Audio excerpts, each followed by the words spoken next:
Bonjour à tous, merci beaucoup de nous rejoindre. Nous sommes au Burundi.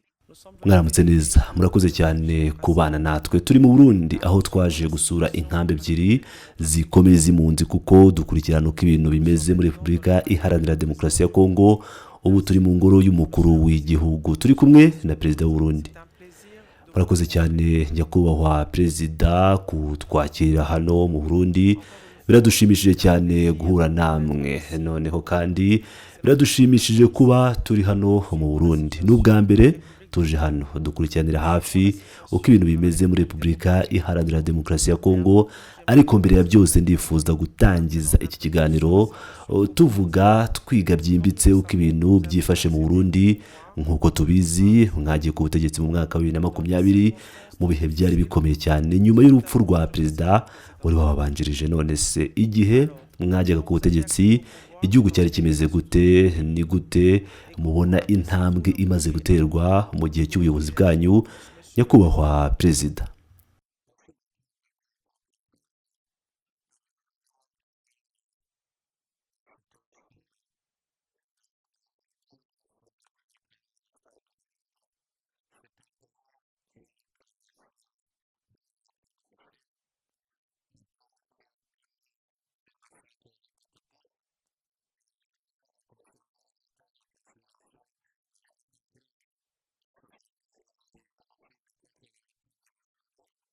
Murakoze cyane. Icya mbere kugira ngo umuntu asobanukirwe neza Uburundi, asobanukirwe n'uko ibintu byifashe uyu munsi, ni ngombwa kubanza kumenya amateka y'u Burundi. Ni igihugu cyanyuze mu bihe bikomeye cyane, igihugu cyabayemo ubwicanyi bwisubiyemo inshuro nyinshi.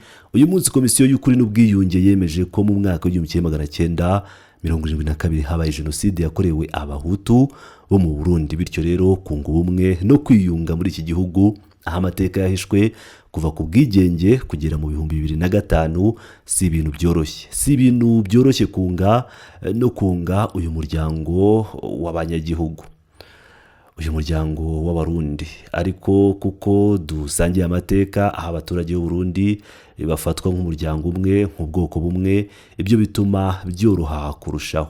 Kuva muri 2005 twagiye twinjira mu nzira iganisha ku gihugu cyateye imbere, igihugu cyunze ubumwe kandi kinyuze kuva muri 2005 mu rugamba rwari urwo kwiyunga, ubwiyunge bw'igihugu. Ariko muri 2015 habayeho abari kurwanya iyo mpinduka n'iyo nzira yo kwiyunga, guhosha amakimbirane no kongera kubaka igihugu. Bagerageje gukora kudeta, ariko iyo kudeta yaratsinzwe kuko ubwiyunge bwari bumaze kugera kure. Ingabo z'igihugu n'igisirikare cyubahiriza ubuyobozi n'amategeko, kidashobora kwivanga mu bikorwa bya politiki, ahubwo gifite inshingano zo kurinda igihugu n'abaturage. Bityo rero kuva muri 2015 habayeho nanone ibiganiro byagutse kandi byuzuye. Icyo gihe ntibyabaye ibiganiro hagati y'abanyapolitike gusa, ahubwo byahuje abaturage b'abarundi bose ku rwego rw'ibanze kugira ngo hamenyekane neza ikibazo nyakuri cy'igihugu cyacu. Ni muri iyo dialogue twabonye mu by'ukuri imizi nyamukuru y'amakimbirane y'u Burundi. Duhereye kuri ibyo biganiro hagiye hasohokamo inyandiko z'ingenzi, itegeko nshinga rishya rya Repubulika y'u Burundi n'igenamigambi y'iterambere ry'igihugu. Kuva muri 2018 itegeko nshinga rishya ryatangiye gushyirwa mu bikorwa binyuze mbere na mbere mu matora ya perezida wa Repubulika ufite manda y'imyaka 7, mu gihe inteko ishinga amategeko ifite manda y'imyaka 5. Niyo mpamvu twaherutse kurangiza amatora y'abadepite. Bityo rero mu mwaka wa 2020 nibwo bwa mbere iri tegeko nshinga ryashyizwe mu bikorwa mu buryo busesuye. Kuri iyo nshuro rero bwari inshuro ya mbere yo gushyira mu ngiro ingingo zaryo. Icyabaye gishimishije nuko byose byaturutse mu biganiro. Itegeko nshinga ryaturutse ku bushake bw'abaturage. Amatora yabaye neza cyane. Mu by'ukuri mwavuga ko nari mfite imbogamizi kuko uwo nari nsimbuye yari amaze kwitaba Imana, ariko kubw'amahirwe twasangiraga indangagaciro zimwe, twari turi mu ishyaka rimwe rya politiki, twaharaniye hamwe kugarura demokarasi no kwirinda. Kubera ko twakoranye bya hafi, nge nari umunyamabanga mukuru w'ishyaka riri ku butegetsi, bityo rero byari byoroshye gukomeza umurongo w'imiyoborere.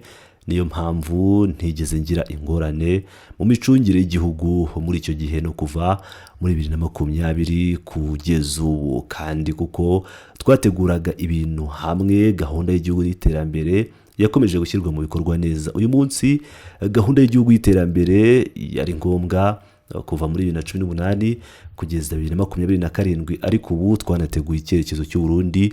Uburundi buzaba igihugu kiri mu cyiciro cy'ibihugu bizamuka mu mwaka wa 2040, kandi buzaba igihugu cyateye imbere mu mwaka wa 2060. Kuva muri 2020 twakoze isesengura rigamije kumenya ubushobozi dufite bwo guteza imbere Burundi. Twibajije tuti ni izihe mbaraga dufite, ni izihe mbogamizi duhura nazo. Dusesenguye izo mbogamizi nibwo twashoboye gushyiraho umurongo ngenderwaho wo gushyira mu bikorwa iyi gahunda iganisha ku cyerekezo cya 2040-2060. Uyu munsi rero navuga ko turi mu mwanya mwiza ugereranyije n'iyo gahunda y'iterambere ry'igihugu. Umunyamakuru yahise abaza Perezida Ndayishimiye ati murakoze nyakubahwa Perezida, kuva mwajya ku butegetsi ni zihe mbogamizi zikomeye mwahuye nazo kugeza ubu? Perezida Ndayishimiye ati imbogamizi duhura nazo ni zimwe n'izindi ziboneka mu bihugu biri mu nzira y'amajyambere. Imbogamizi ya mbere ni ubukene. Tugomba guhangana n'ubukene, niyo mpamvu twatangiye mbere na mbere kwibanda ku kibazo cy'ibiribwa. Ni ngombwa ko abaturage babona icyo kurya. Intero yanjye ni iyi: buri munwa ugomba kubona icyo kurya, buri mufuka ugomba kubona amafaranga. Icya mbere ni ubuzima n'imibereho myiza y'abaturage. Ubu nshobora kwemeza ko umutekano mu by'ibiribwa mu Burundi wifashe neza, bityo rero imbogamizi nyamukuru ni ubukene, ariko ubu ndabona ko n'imifuka itangiye kuzamuka. Niyo mpamvu dufite icyizere cy'ejo hazaza, dufite ahazaza heza nta gushidikanya. Ibibazo by'amahoro n'ubwiyunge nabyo biracyari imbogamizi zihoraho, ariko ikindi kiduhangayikishije ni uko tubona gucunga ingaruka z'amakimbirane ari mu burasirazuba bwa Repubulika ya Demokarasi ya Kongo, kuko nk'abaturanyi dusangiye amateka amwe. Bityo rero iyo inzu y'umuturanyi ifashwe n'inkongi ni yawe ibiri mu kaga. N'imbogamizi ifitanye isano n'amahoro, cyane cyane ko u Rwanda rushinjwa gutera inkunga abagizi ba nabi b'Abarundi bifuza gutera Uburundi mu gihe u Rwanda rwaba rwafashe Repubulika Iharanira Demokarasi ya Kongo. Bityo rero n'imbogamizi ikomeye tugomba guhangana nayo, ariko turabikurikiranira hafi, turizera ko bitazakwira mu karere kose. Umunyamakuru Harriana Veras Victoria yahise abaza Ndayishimiye ati nyakubahwa Perezida, dusubiye ku kibazo cy'ubukene, imwe mu mbogamizi zikomeye mwahuye nazo kugeza ubu, ese mufite gahunda ihamye yo kurwanya ubukene hano mu Burundi? Perezida Evariste Ndayishimiye yahise amusubiza ati yego koko nibyo nari maze kubibabwira, ubu tufite intego zisobanutse tugomba kugeraho, kandi dufite icyerekezo cy'Uburundi nk'igihugu kizaba kiri mu cyiciro cy'ibihugu bizamuka muri 2040. Dufite inzira ngenderwaho. Iyo tuvuga inzira ngenderwaho tuba tuvuga ingamba n'imirongo izadufasha kugera kuri iyo ntego. Kuva muri 2020 twibanze ku kumenya neza imbaraga n'ubushobozi dufite bishobora kudufasha kugera ku rwego rw'ibihugu bizamuka. Bityo rero gahunda ya politike ni y'ingenzi, irahari. Turakomeza kwinoza no kwiteza imbere uko iminsi igenda yegera imbere. Iyo nzira rero ngenderwaho n'izo ngamba birazwi n'abaturage bose. Ubu buri wese arimo mu buryo bumwe cyangwa ubundi, ari muri iyi gahunda iganisha ku iterambere no ku rwego rw'igihugu kizamutse. Umunyamakuru yahise amubaza ikibazo kigira kiti turaza kujya noneho ku kibazo cy'umutekano. Ubu twifuza kuganira ku kibazo cy'ishoramari mu bihe by'ubukungu bigoye ku rwego rw'akarere. Ni iyihe gahunda Uburundi bufite yo gukurura abashoramari? Cyane cyane tuzi ko ishobora gufasha gukemura ikibazo cy'ubukene. Nyakubahwa Perezida, mufite gahunda yo gukurura ishoramari rituruka hanze mu nzego nk'ingufu z'amashanyarazi, ubuhinzi ndetse n'ubukerarugendo.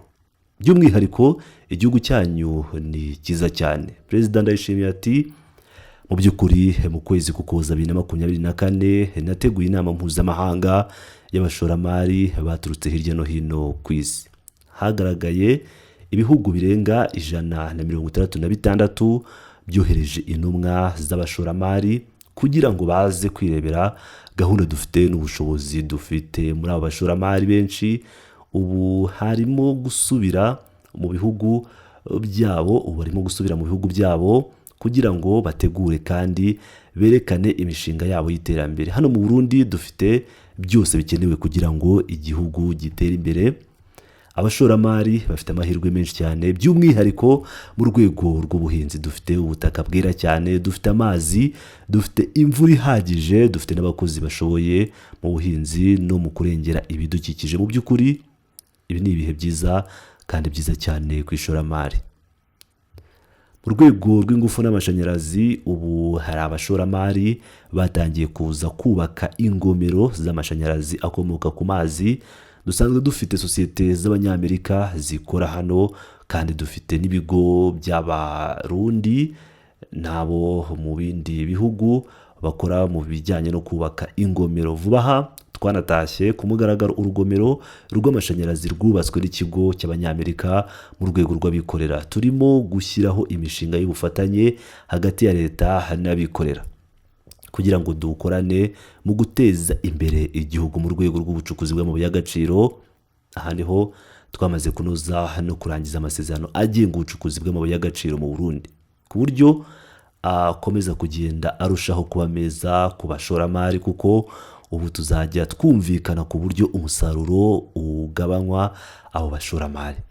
Ibyo byatumye mbona ko abashoramari batangiye kuza ku bwinshi, cyane cyane abifuza gushora imari. Nk'uko mubizi, Burundi bufite ububiko bunini cyane bwa nikeli. Dufite amoko menshi y'amabuye y'agaciro, lithium, titane, casterite, coltan n'ayandi menshi. Hano mu Burundi dufite amoko arenga 40 y'amabuye y'agaciro atandukanye. Hano mu Burundi aho waba uri hose, naho waba wicaye, naha twicaye munsi y'ubutaka harimo amabuye y'agaciro. Bityo rero Uburundi butanga amahirwe menshi yo gushora imari mu rwego rw'ubucukuzi bw'amabuye y'agaciro, cyane cyane ko dufite amabuye y'agaciro afatwa nk'ingenzi cyane, akenewe muri iki gihe mu guhangana n'ingaruka z'imihindagurikire y'ikirere. Urugero, mu gihe hitezwe ikoreshwa ryinshi ry'imodoka zikoresha amashanyarazi, Uburundi butanga ibikoresho fatizo bikenerwa kugira ngo ibyo byose bishoboke.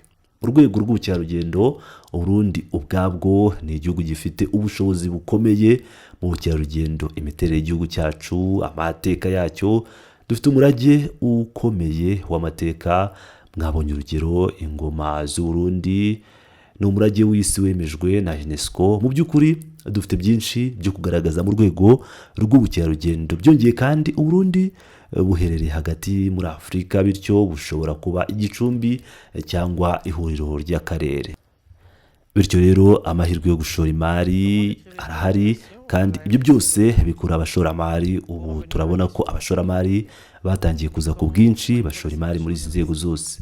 Umunyamakuru yahise abaza nyakubahwa perezida, mwavuze ku bashoramari b'abanyamerika bari kuza, ese bamaze kuza cyangwa bari mu byiciro byo gutegura kuza kwabo, kandi mwavuga mute umubano uri hagati ya Leta Zunze Ubumwe za Amerika n'u Burundi? Perezida Ndayishimiye ati kugeza uyu munsi umubano wa diplomasi hagati ya Leta Zunze Ubumwe za Amerika n'u Burundi umeze neza cyane. Dufatanya mu nzego zitandukanye, kandi tukaba tubona ko muri iki gihe duhura n'ikibazo cy'amahoro mu karere. Uburundi bufite ijambo ryumvikana. Turafatanya kugira ngo dushakire hamwe ingamba zo kugarura amahoro mu burasirazuba bwa Repubulika Iharanira Demokarasi ya Kongo.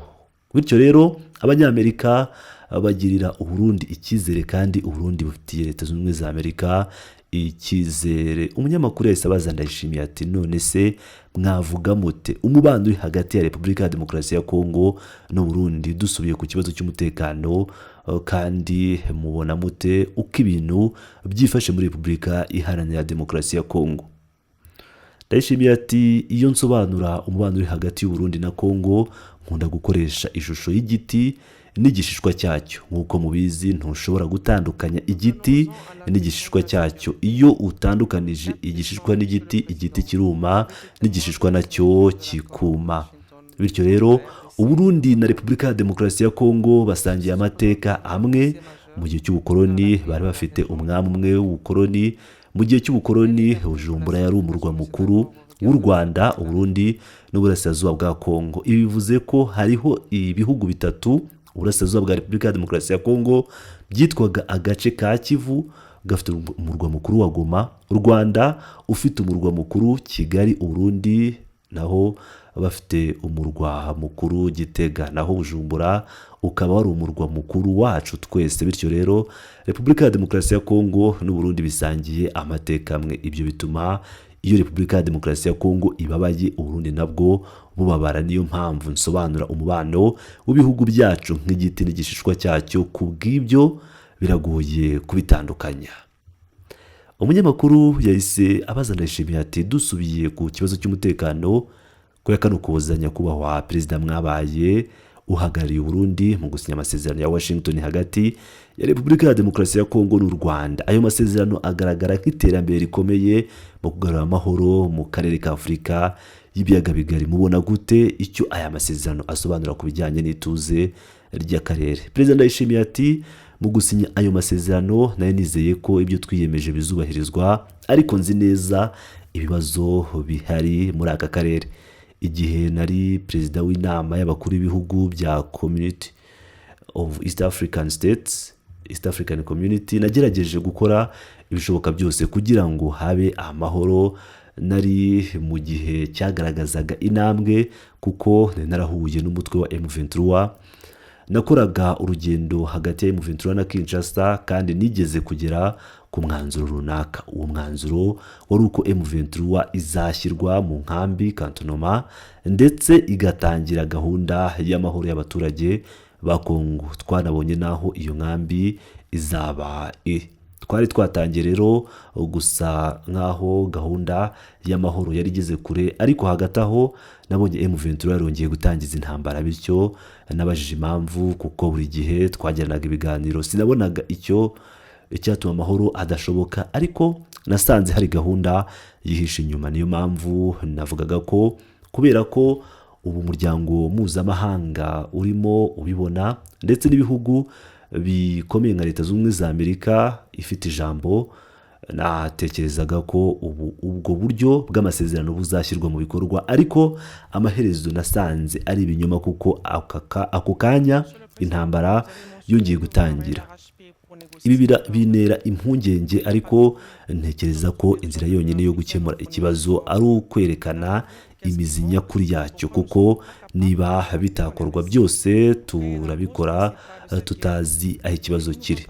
Icyo mbona ni uko hari ukutumvikana ku Rwanda, kuko M23 nari nahuye nayo inshuro zirenga 7 banyemereye ko bifuza amahoro, ko bifuza gukomeza gahunda y'amahoro, ariko nasanze hari umuntu witwa King Meka, umwami yari afite ijambo rikomeye. Bityo niba King Meka atemeye M23 ntacyo yakora. Ntekereza ko ubu ari igihe cyo gushishikariza u Rwanda. Niba u Rwanda rwumvise kandi rwemeye, u Rwanda ruramuka rwumvise cyangwa rukemera, nzi neza ko amahoro azashoboka mu karere k'amajyepfo y'Uburasirazuba bwa Repubulika Iharanira Demokarasi ya Kongo.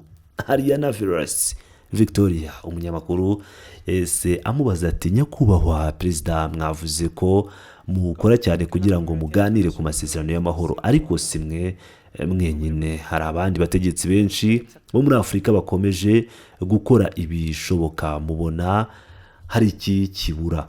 Kuki mutabasha kugarura amahoro muri Repubulika ya Demokarasi ya Kongo? Ni iyihe mpamvu nyamukuru y'iyi ntambara? Mushobora kuduha igitekerezo cyanyu kuri ibi? Perezida Ndayishimiye ati cyambere turi imbere y'impande zirwanya, tifuza kugaragara nk'ukuri, nyamara impamvu irahari koko. Niba utazi uko ibi bintu bimeze, aba bantu badashaka amahoro ni bande? Ni gute wahagarika intambara? Ibyo nibyo byibanze. Icya kabiri, tuzi ko ari u Rwanda ari rwo rufite uruhare ariko rurabihakana. Nanone u Rwanda ni igihugu kigenga, bityo rero gushishikariza igihugu kigenga gukurikiza inzira wagaragaje ni ibintu bigoye.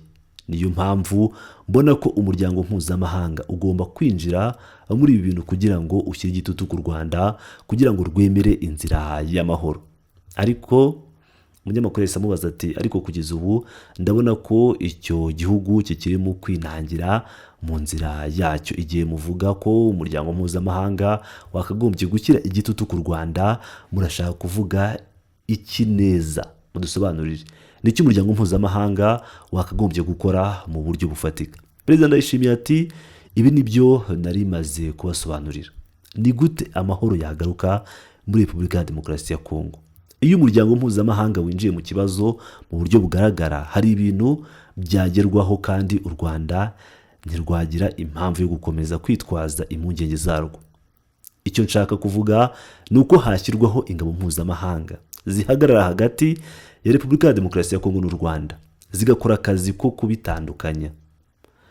Muri ubwo buryo u Rwanda rwabona icyizere ko rutazagabwaho igitero, na Repubulika ya Demokarasi ya Kongo nayo ikabona icyizere ko itazaterwa. Icyo gihe ikibazo cyasigara ari icy'abanyekongo ubwabo. Ariko iyo umuryango mpuzamahanga utinjiriye mu gushyiraho izo ngabo ziri hagati y'ibihugu byombi, ntekereza ko bizakomeza kuba ikibazo gikomeye. Nyamara ku rwego rw'akarere twari twarabiteganyije, twari twohereje n'ingabo z'akarere, ariko izo ngabo z'akarere zarananiwe kubera ko hari ibihugu bitari byiyemeje bihagije. Mu masezerano y'akarere byari biteganyijwe ko twohereza ingabo z'akarere kugira ngo zifashe Repubulika ya Demokarasi ya Kongo kugarura amahoro, kuko ingabo za FARDC zidafite ubushobozi buhagije bwo kurinda umutekano w'abaturage bose. Akarere kari karateganyije ko hoherezwa ingabo z'akarere zifasha Kongo gucunga umutekano w'abaturage no gutangiza gahunda y'amahoro. Ariko igihe twoherezaga izo ngabo z'akarere gufasha Kongo kugarura amahoro, byabaye ingorabahizi. Ni ukuvuga ngo hari igihugu cyohereza ingabo zacyo zigafasha inyeshyamba zo mu kindi gihugu, biragorana cyane kuko hari imikoranire y'ubucuti bwihishe inyuma bwatumye M23 bayireka irakomeza. Nyamara amasezerano yacu yari ayo kurandura imitwe yose yitwaje intwaro ifatwa nk'iyangiza amahoro yo ku butaka bwa Kongo. Byari byumvikanweho ko cyangwa bagashyira hasi intwaro cyangwa bagatsindwa burundu mu buryo bwa gisirikare. Ibyo nibyo akarere kari karemeye. Ariko kubera ko akarere katananiwe, ubu ndahamagarira umuryango mpuzamahanga ushobora kohereza ingabo, noneho zikaba ingabo zikora, kuko nabonye ko MONUSCO idakora mu buryo bufatika. MONUSCO ikora mu buryo bwo kureberera gusa. Ingabo mpuzamahanga zikora mu buryo bufatika, zigomba gushyirwa hagati y'u Rwanda na Kongo kandi zikanafasha kurandura imitwe yitwaje intwaro ifatwa nk'iyangiza amahoro iri ku butaka bwa Kongo. Uko niko amahoro ashobora kuboneka. Niba bitagenze gutyo, bizagorana kugarura amahoro. Umunyamakuru yahise amubaza ati nyakubahwa perezida, muvuga neza cyane ko ari ngombwa ko umuryango mpuzamahanga wifatanya muri iki kibazo, ariko mbwira ku bindi byerekeye abandi bategetsi bo mu karere. Ni iki kibabuza kwamagana kwinjira k'u Rwanda muri Kongo no gushyigikira amahoro? Mubona kubera iki abandi bategetsi bo muri Afurika batagaragaza uruhare rusesuye mu kugarura amahoro muri Kongo? Ndayishimiye ati nk'uko nabivuze, hari ikibazo cy'ubwigenge bw'ibihugu.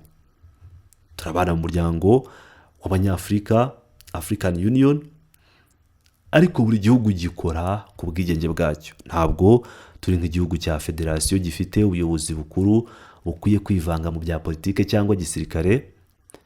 Icyo nicyo kibazo cya mbere. No mu karere turacyari ibihugu byigenga. Umuryango wa Afurika y'Iburasirazuba uri kugerageza kujya mu nzira ya federasiyo, ariko ubu ntabwo turi federasiyo ya politike, bityo biragorana gushyiraho ingabo z'akarere mu buryo buhamye. buri gihugu gikora mu bwigenge bwacyo kikagira uruhare ku buryo bwacyo, bityo rero hari ubwigenge bwinshi butandukanye. Guhuza ubwo bwigenge si ibintu byoroshye, cyane ko n'u Rwanda ari umwe mu banyamuryango w'umuryango w'Abanyafurika. None se ni gute twashyiraho ingabo kandi umwe mu banyamuryango adashaka? Umunyamuryango umwe ashobora kugena cyangwa kugira ingaruka ku bandi banyamuryango. Ibyo nibyo bituma bikomera cyane, ariko ntekereza ko iyo umunyamuryango mpuzamahanga yinjiye birashoboka. Hari ingero zigaragara ko bishoboka. Iyo turi muri Repubulika ya Centrafrique, Burundi bwitabira ibijyanye n'ingabo z'amahoro. Ni umuryango mpuzamahanga kandi twashobora gushyira Repubulika ya Centrafrique ku murongo w'amahoro n'izo ngabo. Muri make, umuryango mpuzamahanga ufite uruhare n'ubufasha bukomeye. Twohereje ingabo no muri Somalia, aho turi mu butumwa bukomeye cyane muri Somalia uyu munsi. Bikaba byaragize ububasha n'icyubahiro ku rwego mpuzamahanga, byatumye bishobora gusohoza inshingano zabyo, kuko ubwo butumwa bushobora kurwanya byoroshye imitwe y'iterabwoba nka Al-Shabaab. Ariko mu kibazo kiri hafi yacu n'amakimbirane hagati y'ibihugu, by'umwihariko igihugu n'ikindi gihugu, igihugu cyigenga gihanganye n'ikindi gihugu cyigenga. Bityo rero uburyo bwo gukemura ibibazo bituma bugorana cyane. Ariko iyo hashyizweho ingabo mpuzamahanga, izo ngabo zizana ubusugire n'ububasha burenze ubw'ibihugu ku giti cyabyo. Muri ubwo buryo ntekereza ko byagira uruhare runini, kuko izo ngabo zoroherezwa n'ibyo bihugu byose biba biri kurwana, bityo bikoroha gushyiraho izo ngabo hagati, kuko ziba ziri hagati y'impande zihanganye, ariko kandi zikanagira ubushobozi bwo kurandura imitwe yitwaje intwaro yangiza amahoro ikorera ku butaka. Umunyamakuru ati, dusubiye ku kibazo cy'amasezerano ya Washington, nyuma y'iminsi 4 gusa amasezerano ya Washington asinywe, imitwe yitwaje intwaro ya AFC M23 ishyigikiwe n'u Rwanda nk'uko bigaragara yigaruriye umujyi wa Uvira mu burasirazuba bwa Repubulika Iharanira Demokarasi ya Kongo.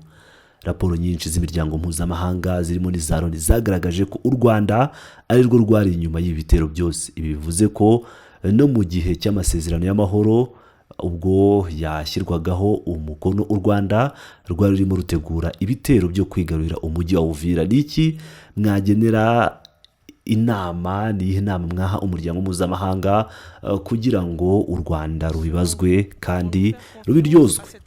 Perezida Ndayishimiye ati, icya mbere batangiye igitero iminsi 2 mbere y'uko amasezerano ashyirwaho umukono, kandi twasanze M23 idashobora gutera imbere keretse iyo hari ingabo z'u Rwanda zihari. Bya bikoresho bya gisirikare bigezweho byose bitangwa n'u Rwanda. Njye ubwanjye sinigeze nitabira ibiganiro byagejeje ku isinywa ry'aya masezerano. Aha niho nari kuba navuze ibintu bikomeye cyane, ariko kubera ko ntigeze ngira uruhare mu biganiro byagejeje kuri ayo masezerano, nitegereje gusa isinywa ryayo, ariko nasanze hashobora kuba harimo uburyarya bukomeye. Ni naho nabivugiye mu ruhame, mwumvise ijambo ryanjye ko gusinya ikintu ari kimwe, kugishyira mu bikorwa bikaba ikindi kintu gitandukanye rwose. Mbere na mbere, iyo habaye ibiganiro hagati y'impande zombi, muraganira mukagera ku masezerano, ariko se mu gihe musinye mwishimira ayo masezerano kuko mwumvise ko inyandiko musinye ariyo izakoreshwa mu gushyira mu bikorwa? Ese mwabonye ubufatanye mwishyirwa mu bikorwa ry'ayo masezerano? Niba impande ebyiri ziri mu ntambara zisinye amasezerano, ariko ku ishusho nta bufatanye buboneka mu gushyira mu bikorwa, ese ninde uzashyira mu bikorwa? Buri wese azakora ku giti cye. Gushyira mu bikorwa amasezerano bisaba ko impande zombi zifatanya mu gushyira mu bikorwa, ariko ku ishusho nabonye indi nzira.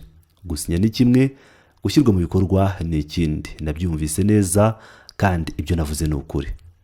Umunyamakuru ati, nk'uko mubibona, ese dushobora kwizerera aya masezerano ya Washington cyangwa se hari andi masezerano ashobora kuzabaho bakagirana? Perezida Ndayishimiye ati, ku bwanjye mfite icyizere kuko impande zombi zasinyiye hamwe, kandi hari n'impande zihariye z'ubwizerane nkatwe twari duhari tubahagarariye. niba impande zombi zisinye nta mpamvu yo kutizera izo mpande zihariye zari zihari, kuko impande zombi zizeye kandi zikaba zarasinye ayo masezerano. Natwe nk'impande z'ubwizerane turabyizeye. Icyo kinyemerera kubibona gutyo, kuko hari icyizere mfitiye igihugu cya Leta Zunze Ubumwe za Amerika. Ni igihugu gikomeye cyane, ni nacyo cyabaye nk'umuhuza, kuko kwizerana kuri ayo masezerano nicyo cyari gihagarariye, kandi nabonye ko igihugu gikomeye kigomba kuba cyakubahirizwa, ibyo kivuze bikubahirizwa.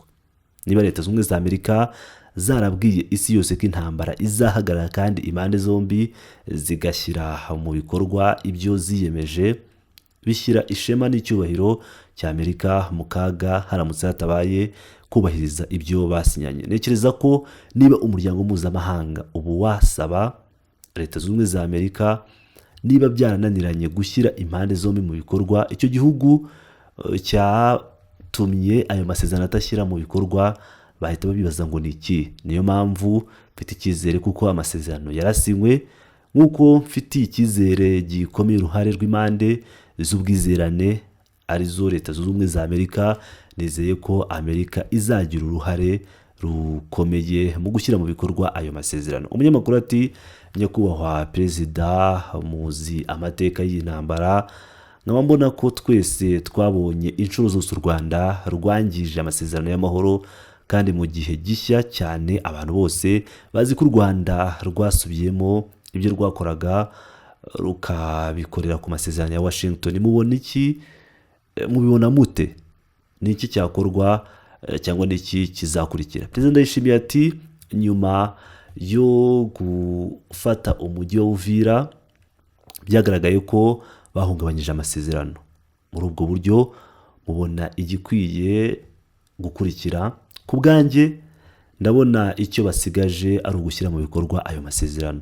Nabonye kandi nasomye ingingo z'ayo masezerano, ni ingingo nziza zishobora kugarura amahoro, kandi intambwe ikurikira ibyo bishobora kuba bikenewe. N'ubushobozi bw'impande zari zihari, zari zibahagarariye ndetse n'abahuza, ubushobozi bwo kwemeza ishyirwa mu bikorwa. Hagomba kuba hari ingabo ziri hagati y'impande zombi. Nizeye ko iyo ntambwe nishyirwa mu bikorwa tuzabona ibizaba. Ese u Rwanda ruzagaba igitero kuri izo ngabo cyangwa ruzahagarika? Ku bw'ibyo ndasaba ko intambwe ikurikira ari ugushyira ku butaka ingabo ziri hagati y'impande zombi. Niba iyi ntambwe itabayeho, impande zizakomeza kurwana. Muri gahunda yo gushyira mu bikorwa hariho ibintu bigomba kubanza. Hari uguhagarika intambara, agahenge, hanyuma hagakurikiraho kuzana izo ngabo, ndetse hakabaho no gutandukanya ingabo zihanganye. Ariko ni gute twakwizera ko ingabo zimwe zatera izindi? Nuko hariho uwitegereza n'izo ngabo ziri hagati y'impande zombi. Niba impande zihanganye zishaka kongera gutera intambara, ni ukuvuga uruhande rumwe rushaka kongera gutera urundi ruhande, hazabaho urukuta ruri hagati y'izo ngabo n'urundi ruhande barwana. Ibi rero bikaba bizatanga icyizere. Niyo mpamvu nshishikariza cyane uruhare rw'umuryango mpuzamahanga, izo ngabo ziri hagati y'impande zombi ndetse n'izo parti garanti, ari byo bihugu by'indorerezi, kuko niba ibyo bihugu bihari, ese impande uruhande ruzagaba igitero kuri abo basirikare bari hagati ni uruhe? Oya, kuko byibura bazatinya. Ku bw'ibyo ndabona intambwe ikurikira ari ugushaka amahoro mashya, kuko ayo masezerano ari yo ubwayo ashobora kubangamirwa. Ahubwo hagomba gushyirwaho ingabo hagati y'impande zombi. Uko niko tuzabona impande zishyigikiye amasezerano zitayashyigikiye. Umunyamakuru Hariana Velas Victoria ati: nyakubahwa perezida, M23 ivuga ko yavuye mu mujyi wa Uvira nyuma y'igitutu cy'umuryango mpuzamahanga, harimo n'icya Leta Zunze Ubumwe za Amerika zabashyizeho. nyakubahwa perezida, hashingiwe ku makuru atandukanye yigenga, ingabo ziri mu mujyi wa Uvira ziracyahari kandi ntabwo zahavuye, kandi bivugwa ko hari imikoranire hagati ya M23 n'imitwe y'abanyarwanda n'abarundi nka Red Tabara. Mubona gute ibi bintu? Ese ibi ni ikibazo gikomeye ku mutekano w'u Burundi? Ese ubundi ni izihe ngamba zafashwe n'ubutegetsi bwanyu kugeza ubu? Perezida Ndayishimiye ati nk'uko nabivuze ndi gukurikirana ibyo bibera ku mupaka w'u Burundi, ibyo M23 bavuga n'ibinyoma bikomeye. Turakurikirana kuva Bujumbura kugeza Uvira buri munota, rero tuzi neza ibibera Uvira, ibyo bavuga n'ibinyoma. Niba bari baravuye muri uwo mujyi kuko barasubiye inyuma, abaturage baba bakeneye umutekano, ingabo za Kongo zari kuba zarigaruriye Uvira. Icyo nicyo gihamya. Njye mbona kugira ngo tumenye niba baravuye Uvira, FARDC ingabo za Kongo zigomba kuza kurinda abaturage kuko abaturage bakeneye umutekano. Ese FARDC ubu hari ubwirinda abaturage? Oya, kuko hari izindi ngabo zihari. Icya kabiri, muvuga ko M23 iri kumwe na Red Tabara. Red Tabara ni itsinda ry'abarundi ryigishwa n'u Rwanda, nk'uko M23 nayo ari y'u Rwanda. U Rwanda rwatoje abarundi bahunze kugira ngo bazaze kurasa mu Burundi. Muri iyi ntambara rero u Rwanda rwatumye bajya guhugurwa no gukomera muri iyi ntambara. Barwanaga hamwe na M23, si ibintu byoroshye gutandukanya M23 Red Tabara n'ingabo z'u Rwanda. Si byoroshye kubatandukanya kuko ni umwe mu murongo umwe, barwanira hamwe. Niharamuka rero habayeho guhagarika intambara, bizagaragara, hazabaho gutandukanya izo ngabo, hazamenyekana abasirikare, tuzamenya umukongomani, tuzamenya umurundi, ndetse tunamenye umunyarwanda. Ariko kugeza igihe ibi byose bitaraba, batarafata abo basirikare bose ngo babashyire muri kantonoma, ntabwo wamenya neza abasirikare barwana. Ubu rero tuzi ko abarundi batojwe kandi bahawe ibikoresho n'u Rwanda, kandi u Rwanda rushaka kubakomeza kugira ngo bakomera muri uru rugamba. U Rwanda rushaka gukora ibyo rwarimo gukora muri Kongo, rukabikora hano mu gihugu cy'u Burundi. Umunyamakuru yahise amubaza ati nyakubahwa perezida, mubona ko ibi ari ibyago ku gihugu cyanyu, kandi n'izihe ngamba z'umutekano mwamaze gufata kugeza ubu? Ndayishimiye ati nibyo kuko ni ibyago bikomeye cyane. Aba barundi bahunze batojwe n'u Rwanda nibo bagerageje gukora kudeta muri 2015. U Rwanda nirwo rero rwabatoje. Kuki babatoje? Bari baragerageje kurasa u Burundi inshuro zirenga 4 bava mu Rwanda, ntibyabashobokeye. Nyuma bageze muri Kongo, bakoze ibikorwa by'iterabwoba, bisha abantu mu byaro byo ku mupaka wa Kongo n'u Burundi, nka mu Gatumba ndetse no mu bindi bice bitandukanye. Bakaba baragiye bica abaturage b'abarundi nk'uko byakomeje kugenda bigaragara ku butaka bw'igihugu cy'u Burundi. Ibi rero akaba ari ibyaha bikomeye cyane bakoze, ndetse bakaba barashatse kwica abantu benshi. Ibi bikaba byarabaye banyuze muri Repubulika ya Demokarasi ya Kongo, bikaba byarorohejwe na M23. Ariko ubu twashoboye kugenzura umutekano ku mupaka wacu, kuko abarundi bahunze bakaba bakitozwa n'u Rwanda. Ibi ni ibyago bikomeye cyane. Turabizi ko u Rwanda rufite uruhare muri kudeta ya 2015 kandi rugakoresha aba barundi, kandi gahunda yabo ikaba igihari. Niyo mpamvu duhora twiteguye guhangana n'ibyago byose bishoboka. Umunyamakuru ati nyakubahwa perezida, kuva habaye kwiyongera kw'akarengane mu karere ka Uvira, u Burundi bwakiriye abimukira barenga 200,000 baturutse muri Kongo. Nizihe mpungenge nyamukuru mu by'ubutabazi mwagize? Perezida Ndayishimiye ati mbere na mbere turi kubona ko imiryango ya Loni itari gukora cyane mu gufasha ababimukira n'izi mpunzi. Ni ukuri ko izi mpunzi zidashobora kuba zategurwa mbere y'uko ziza ngo bategure uburyo zizabaho, ariko byari bikwiye ko HCR iba yiteguye kwakira no kwita kuri izi mpunzi. Ariko birabaje cyane kuko ibyo ntibyakozwe nk'uko nabivuze. Abakongomani n'abarundi ni bene wabo, ni abavandimwe, ni nk'abavandimwe. Ubu rero nk'uko Uburundi buhanganye no kubitaho, hari abakira bamwe mu miryango yabo, hari abashobora kwiyitaho ubwabo, ariko hari n'abandi badafite na kimwe namba, bari mu miryango y'impunzi. Ubu rero duhamagara amashyirahamwe n'abaturage gukusanya ibiribwa, imyambaro n'ibitanda kugira ngo babashe kwitabwaho mu miryango y'abimukira cyangwa muri izo kampu z'impunzi barimo. Turahamagarira rero kandi abantu b'inyangamugayo kugira uruhare mu kurokora aba bantu babashije guhunga urupfu, ariko bakaba bahanganye n'ibibazo bikomeye cyane by'ubuzima. Nkaba nsaba kandi leta ya Kongo kureba uko nayo yafasha, kuko njye mbona ko atarabimukira cyangwa impunzi zisanzwe, ni nk'abimuwe mu byabo. Ntibavuye ku butegetsi bwa Kongo, bavuyeyo kubera umwanzi wari warateye Kongo. Bivuze ko leta ya Kongo ifite inshingano zo gukurikirana ubuzima bwabo, imibereho yabo aho bari, kuko ntabwo bavuyeyo kubera ubutegetsi, ntabwo ari abanzi b'iki gihugu cya Repubulika ya Demokarasi ya Kongo. Niyo mpamvu tubifata nk'impunzi z'abimuwe mu byabo. Ndakeka ko ari nayo mpamvu hari icyuho mu gushishikariza ibikorwa by'imiryango mpuzamahanga, by'umwihariko ya Loni ndetse na Repubulika ya Demokarasi ya Kongo igomba guhamagarira umuryango mpuzamahanga kugira ngo iyo miryango ifashe guhangana n'ibibazo by'ubutabazi bikomeje kwiyongera buri munsi.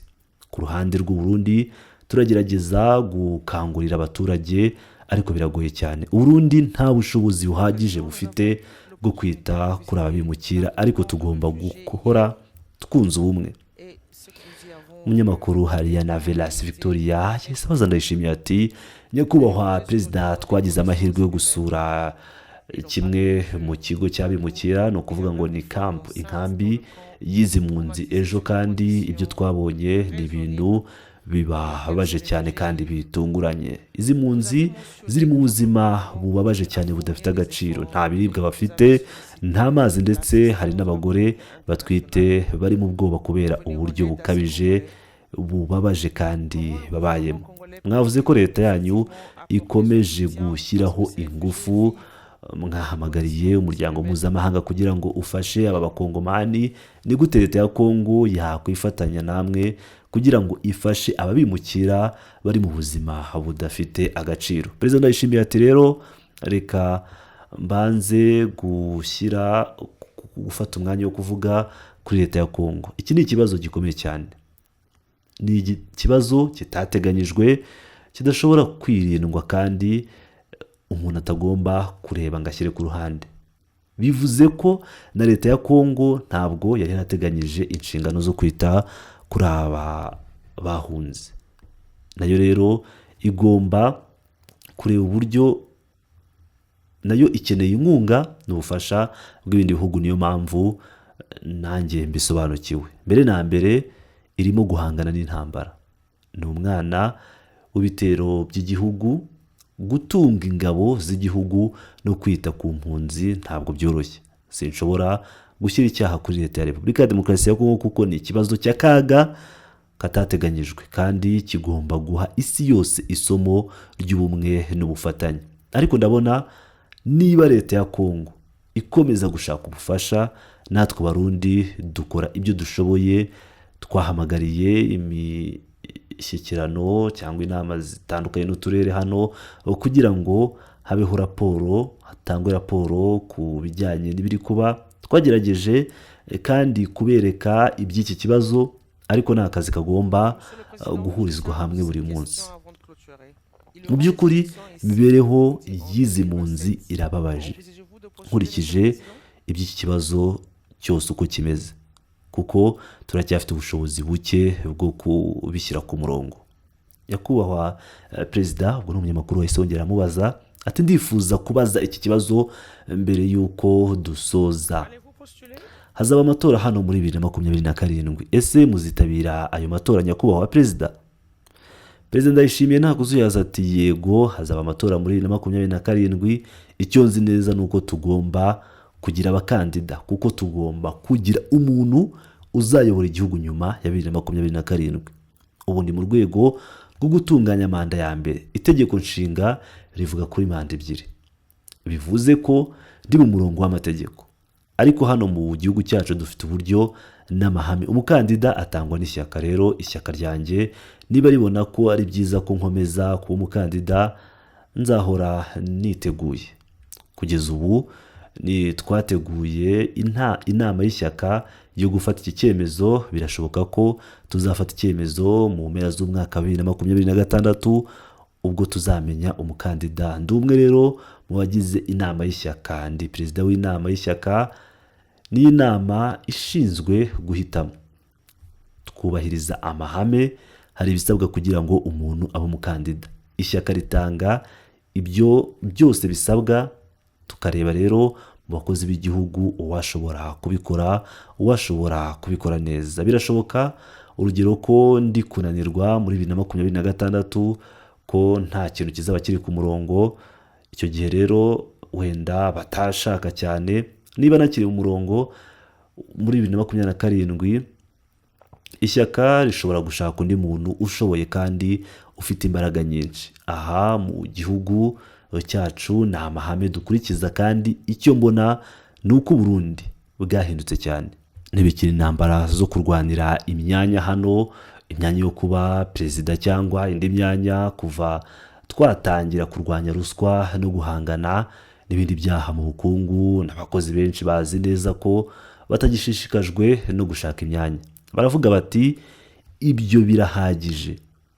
Ni umurimo uremereye. Rero hano mu gihugu cyacu hasigaye hari izindi ntambara, nta ntambara zo kurwanira imyanya ubu turimo. Nabonye mu matora y'abadepite n'ay'abandi bayobozi batandukanye yabaye muri 2025, abaturage bari mu murongo umwe, bari kumwe. Abanyamuryango w'amashyaka bari hamwe. Mu ntangiriro twerekanye abakandida bose b'amashyaka ku kibuga cy'umupira. Abakandida bakaba baranyuze hamwe. Ubu ntabwo hakiri umwuka mubi ku bijyanye n'imyanya y'akazi ka politiki. Twabonye neza ko aho ubuzima buri si imyanya ya politiki, ahubwo ni mu murimo. Kandi twebwe twese dufite icyerekezo kimwe. Turakora kugira ngo tugere ku iterambere. Buri muturage, abaturage bose hamwe bagomba guhitamo umuntu ushoboye kubayobora, kubereka aho bagana. Uwo niwe uzayobora abaturage kandi abereke aho bagana. Ibi bizaba kandi ari uburyo bwo kubona umuntu urusha abandi imbaraga n'ubushobozi bwo kuyobora igihugu kigeze ku cyerekezo cy'iterambere. Mu gusoza, ndashimira nyakubahwa perezida. N'ubuhe butumwa mwakwifuza gutanga ku muryango mpuzamahanga ku bijyanye n'Uburundi bushya? Ndayishimiye ati ndahamagarira umuryango mpuzamahanga gukomeza gushyigikira ubumwe n'ubufatanye. Twese turi abantu kandi nta mipaka ikomeye hagati y'ibihugu n'isi. Uburundi bufite ubushobozi bwinshi bwo guteza imbere igihugu. Uburundi bwamaze kuzamuka, ubu buri ku isonga ry'ibindi bihugu. Rero Uburundi bukwiye gushyigikirwa mu izina ry'ubufatanye mpuzamahanga.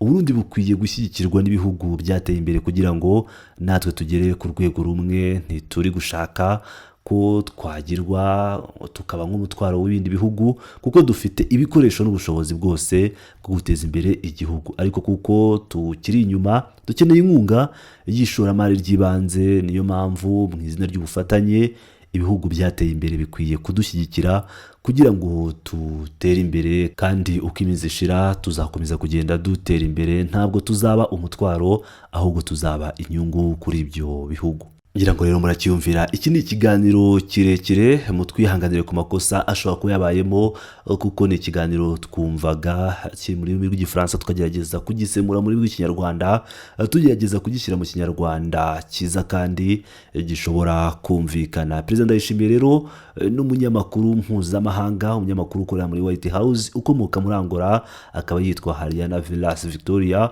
Umunyamakuru ngira ngo nk'uko mwagiye mumubona ndetse no mu gutegura cyangwa mu guteguza ikiganiro cyamaze kujya hanze, akaba twarababwiye iby'uyu munyamakuru. Uyu munyamakuru ubusanzwe yanga igihugu cy'u Rwanda. Ni umwe mu bapropagandiste birirwa basakaza propaganda zo kwanga u Rwanda, no mu bibazo yabazaga Sebarundi cyangwa Ndayishimiye yumvaga ko ari ugushirishamo igihugu cy'u Rwanda. Ariko Perezida Ndayishimiye yagendaga arumahuhaho gake gake, nubwo atabuze kwibasira u Rwanda nk'ibisanzwe.